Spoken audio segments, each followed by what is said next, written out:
My grandmother and grandfather were divorced long before I was born. My grandfather was troubled at best, is the way to describe him, but he was an abusive man, and my grandmother endured being in that pit. She endured dealing with his rage. She endured dealing with the things that he had done to her, many of the things that she never shared or she never talked about.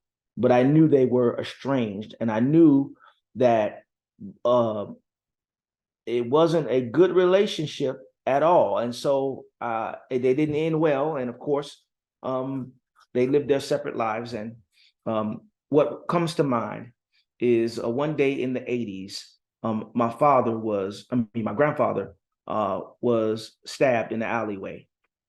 He had been stabbed, and I think they stabbed him and they really tried to gut him, if you will, down the middle of his stomach. He was in ICU in the hospital, and I remember going to see him as a young kid, and I remember my grandmother toiling with the idea of going to pray for him. Now, here is a woman who had no reason. I don't know that I would, based on the things that I know happened to her. But my grandmother, Bertha Moore, went to the hospital, laid hands on him, and prayed for his recovery.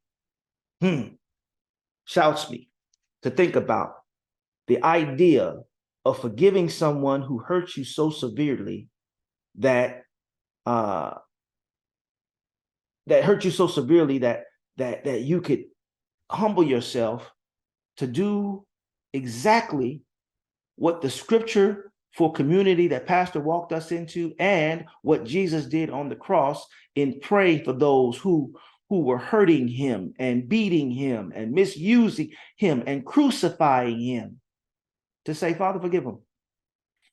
She went to that hospital, she prayed for her, and her words to me closes me out today. Her words was, even with what he done to me, I can't miss heaven and not do what God would want me to do after all he's done for me. That's the close. I ain't got nothing else that shouts me. Thinking about my grandmother's legacy shouts me every time, but I need to let you know that she modeled that for me. I seen modeled behavior as to how I should act in this life.